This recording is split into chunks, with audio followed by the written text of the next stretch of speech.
to CC, the Classic Car Show. In this episode, we discover what happens when you put three classic cars together as one car, and it's surprisingly pretty.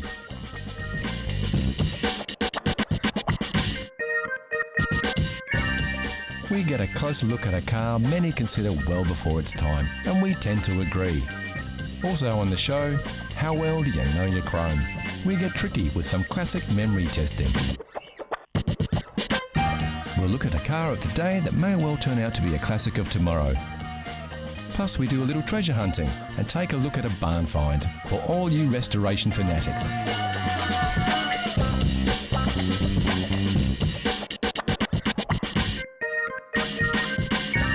So put your seatbelt on and slip into gear as we drive off on another road trip that is CC Classic Cars.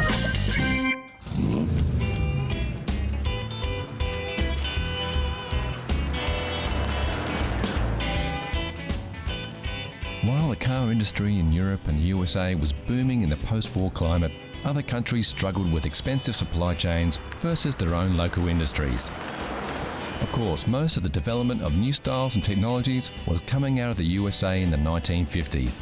Many of these vehicles were too expensive to ship to places like South Africa, Australia, and even South America. The solution? A local extension of the overseas manufacturers were often set up to assemble vehicles using imported parts or a combination of local and imported components.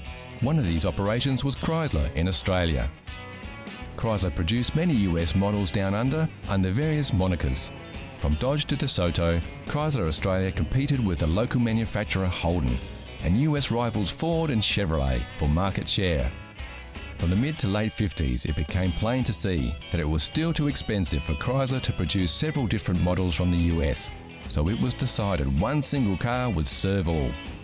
That one single car was the Chrysler Royal, a name revived from the 1930s Plymouth, and using a past Plymouth success story was not far from this car's heritage.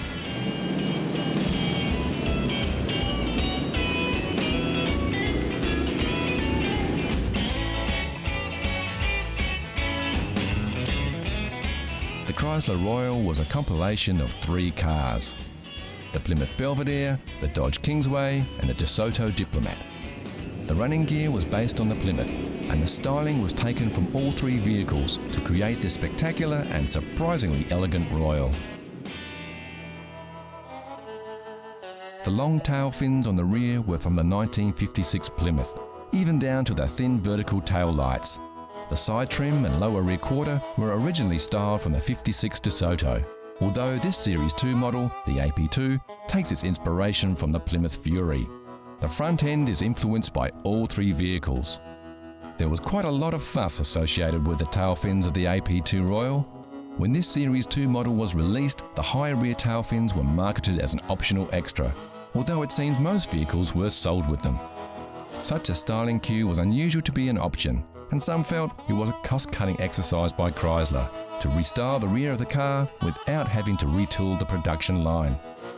Either way, nowadays the fins are a selling point, and most classic car fans prefer the lines of the AP2, even if they are a bit of an afterthought.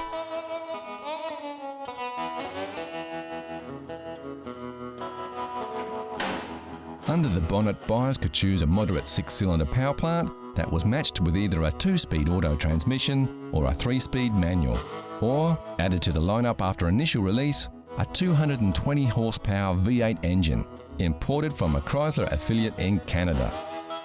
The 5.1 litre V8 proved to be a reliable and powerful option in the Royal, and this power plant, or a derivative of it, was used in models right up to the 1970s.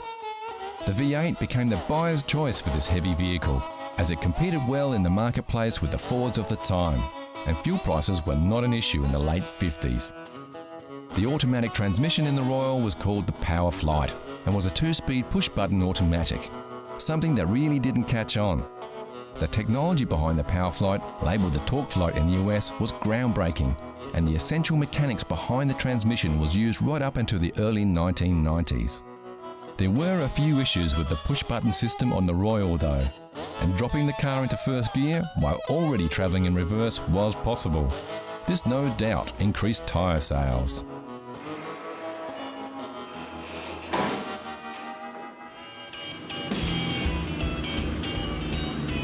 the Royal was competitively priced at just over £2,000, which was only a couple of pounds more than the Ford Custom Line and the '59 Chevrolet, and boasted some forward-thinking features.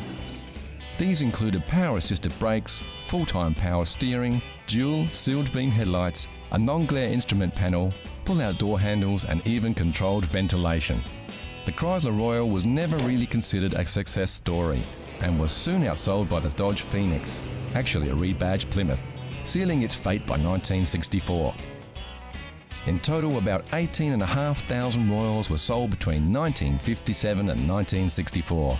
It was a car that really didn't find a place in the heart of the car-buying public, and today, Chrysler Royals are few and far between, with only a handful of restored cars still on the road. If you are searching for a Royal, they are unlikely to be found outside Australia and South Africa, and they are now getting the recognition they deserve. A fully restored V8 Royal will fetch anywhere between 20 and 30,000 US, or about 12 to 18,000 pounds. A rolling original would be much less, depending on its condition, and an original, unrestored Royal with a 6-cylinder motor would go for about 10,000 US dollars, or about 6,000 pounds.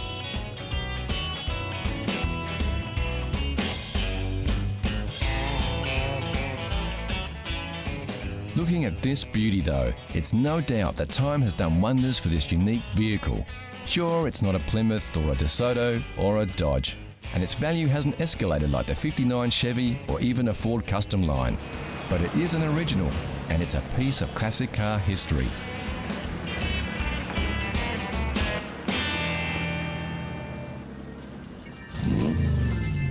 Here's a challenge for all you classic car fans. Know Your Chrome gives you a peek at some close-ups of classic chrome.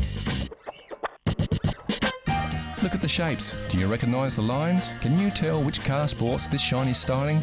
It's too early for clues, but we can tell you it's a car, it's a classic, and it's very, very cool. Look closely, and we'll give you more hints later in the show. Next on CC, the Classic Car Show. A collection of trash or treasure. A classic of tomorrow and a sleek machine from a time gone by.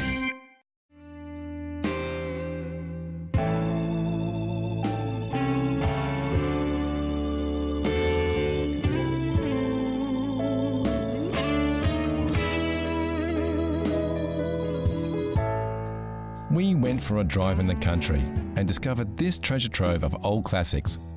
Several of the cars are quite unique, and we had to ask, what are all these cars doing here? Well, the reason we have so many cars is because there are so many that need saving. I'm interested in all kinds of cars, British primarily, but I'm interested in European cars, American cars, pretty much the ones that are sort of down at heel and but still have some hope of being able to be put back on the road. We couldn't help noticing quite a few Morris models lurking around the property, their best days behind them. Some, like this factory cabriolet, are in big demand, while others look like they may end their days here, regardless of the unique modifications they may have accrued. Paul has been a Morris fan since he read about them in a classic car magazine at school. He decided a Morris would be a good first car, and he's tinkered with them ever since. I've had plenty. I would have had probably 30 Morris Minors, half a dozen Morris 8s in that time. That's a period of 30 years we're talking about. The reason I like Morrises is because they're a friendly, simple, reliable car. It's a car that's still easily able to get parts for. It's still quite usable on the road, and I guess people like to see old cars on the road, and I certainly like to drive them, so that's the reason. It's not just a Morris graveyard here though. Paul does restore them when he can, and he usually has a few cars on the go at once. There is quite a mix, including minis, right up to the Citroën DS, which is probably one of the most unusual types of car here, due to its unique technology for its age. The hydraulic suspension, brakes and steering are well ahead of their time. We have to ask though, are these old time machines really going to make it back on the road? I'm doing one of them up. The beige coloured car is actually a runner. I'm just replacing the starter motor in it at the moment. When I restore a car, I do like to have it sort of going in complete so I can evaluate it, and that's pretty much what I'm planning to do with this one. Looks can be deceiving, and when assessing classics for restoration, don't just go on first impressions. This relatively complete red DS looks like it has some hope, but it's actually the beige model that runs and does everything a Citroën DS should do, making it the more practical project. This one we are looking at here is likely to end up as parts. Looking around this farm, it's not hard to get a little excited about the potential that some of these vehicles have to offer. There are some great finds hidden under the layers of dust and machinery. Everything, including the kitchen sink. Of course, all the hard work aside, what drives somebody to take on the task of rescuing a car from a slow, rusty demise? How do I feel when I see a car that I desire in someone's barn or in a shed or sitting in their driveway? Pretty excited, actually. One of the reasons, I guess, for that is it's part of the saving the old car thing, first of all, and also sort of satisfying a desire for a particular vehicle.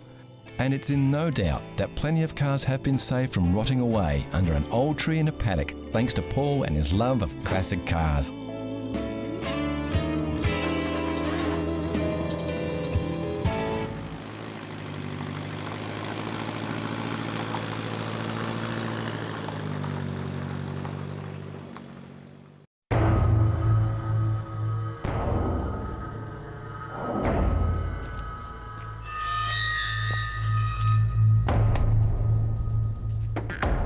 Today's classic of tomorrow is a racy Italian with a ton of classic credibility.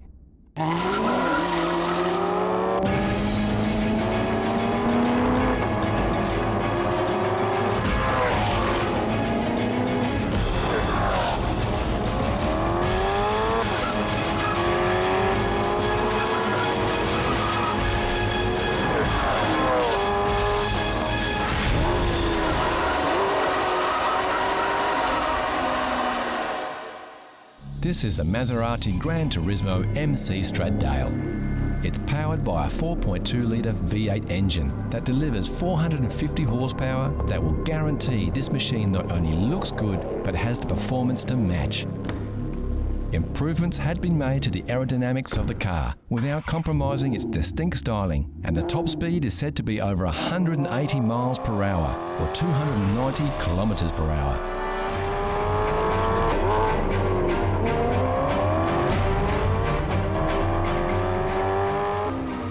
Some cars are classics from the day they roll out of the factory floor. This very well may be one of them. The trick to getting this powerhouse to the classic car rallies will be keeping it in one piece long enough. If you think it's too much car for you, then it probably is. If you are a racing fanatic though, and have a wallet fat enough to spring for it, the Maserati Gran Turismo MC Stradale can get you the checkered flag now, and at the classic car meets in 40 years.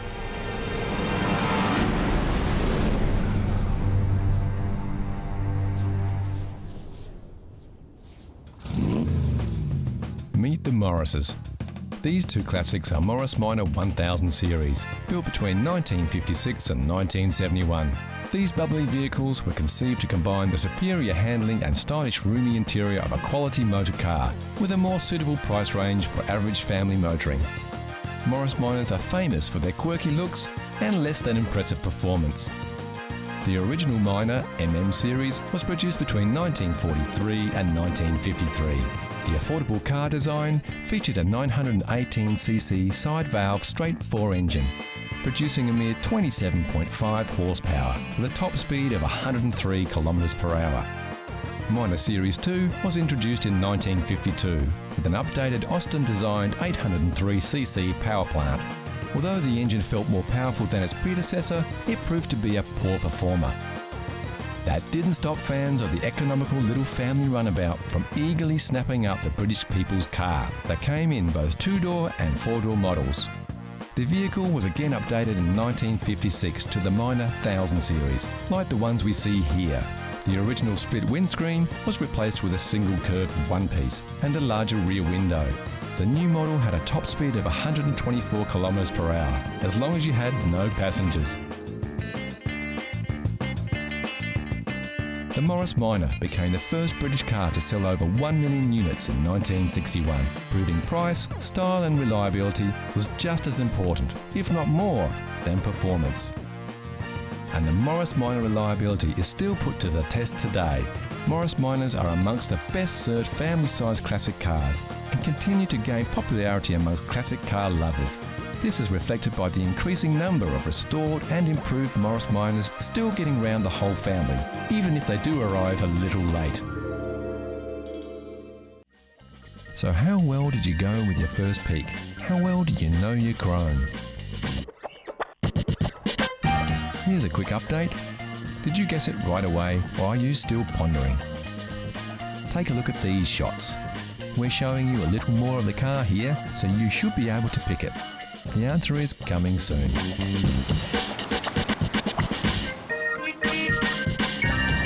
Next on CC Classic Cars, we take a look at some classic British power and reveal the Know Your Chrome mystery car.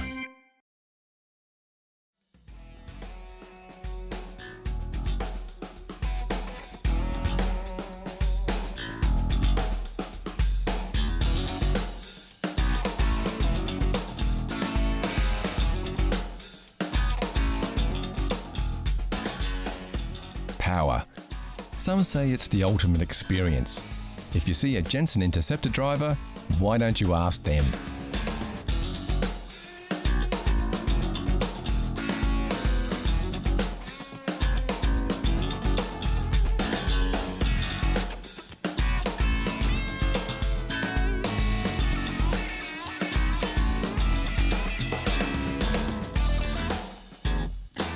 The Jensen Interceptor was a GT class sports car hand-built in the UK from 1966 to 1976.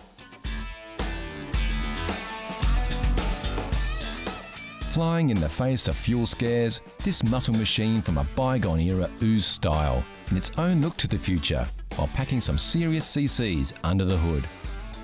Brian Gregson managed to get hold of a J Series Mark III in 2006, but it was in pieces. An unfinished restoration project, the car had been stripped and painted, but never put back together. The state of the car really was as it had come out of a paint shop.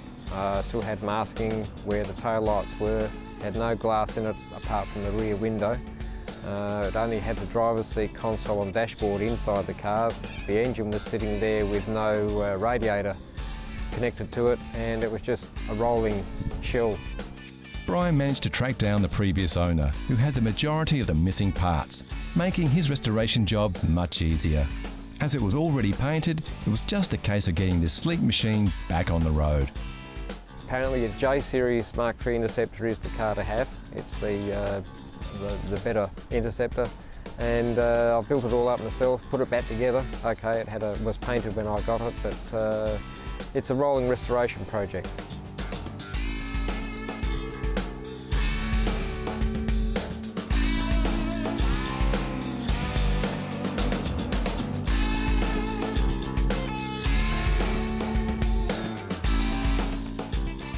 The power plant in this little English rocket is a massive 7.2 litre Chrysler V8 fed by a 4-barrel Carter carburettor.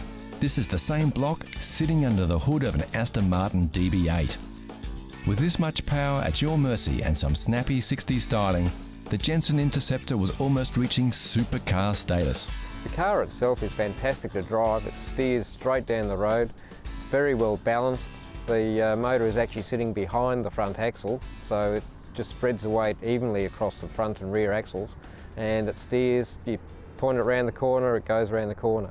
It stops quite well, and it's got ample power. Cruises about 136 miles an hour is the rated top speed, but obviously we don't go that fast. And it just it just cruises nicely. And the best thing is it's got that V8 burble. Absolutely fantastic. The Gentleman's Express. Jensen Motors was a boutique car builder, and only 30 cars rolled off the production line each week. For a while they couldn't keep up with demand, especially from the US, where the car gained quite a following for its raw power but understated look. It was a luxury vehicle designed to cruise in comfort and perform when needed, which it did to a T. More of a UK muscle car than a corner-hugging sports car, the Interceptor does become a bit of a handful when putting the power on through the corners.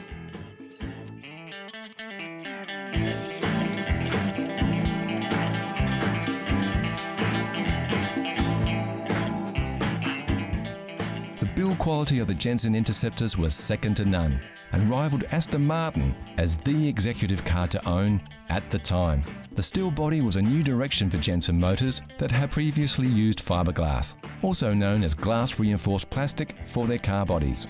Along with a new construction also came a new way of working, and the styling was actually done in Italy by Carrozzeria Touring. The first bodies were also crafted in Italy by coach builders Vignali, who had worked on cars for Ferrari, Alfa Romeo, Lancia and Fiat. Jensen later built them themselves in the UK.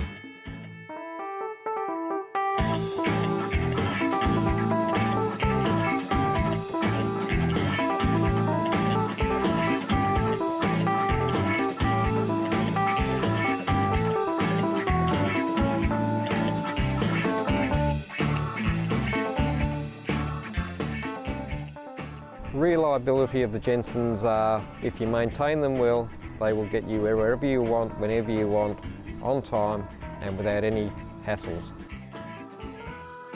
The biggest problems with the Jensens is commonly the electrics. The electrical system in the Interceptors is an English Lucas system that has a nickname amongst classic car fans. They call it the Prince of Darkness. You can be driving along one night and you just go into darkness because the headlights just fail. Their contacts get wet. You tend to have, that's the biggest problem with the cars is electrical systems. Another challenge for fans of the cars in the modern age is finding a vehicle that is rust-free. A considerable number of cars were exported to the US though, which can be better finds if you feel you really have to have one of these powerhouses.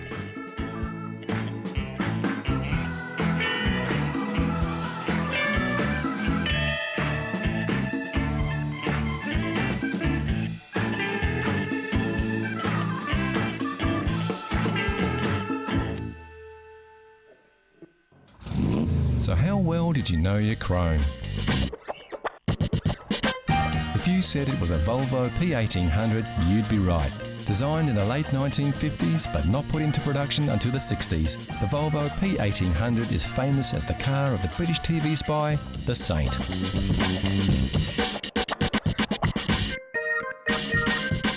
And there was more than a TV show to link the car to Britain. The first 6,000 cars were produced by Jensen in the UK.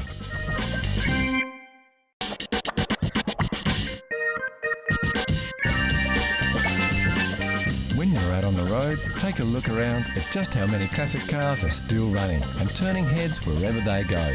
We think you'd be surprised.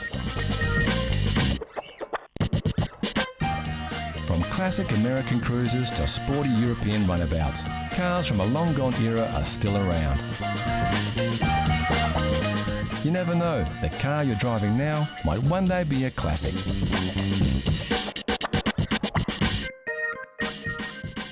Of course, you don't have to be rich to drive a classic. You just have to love classic cars.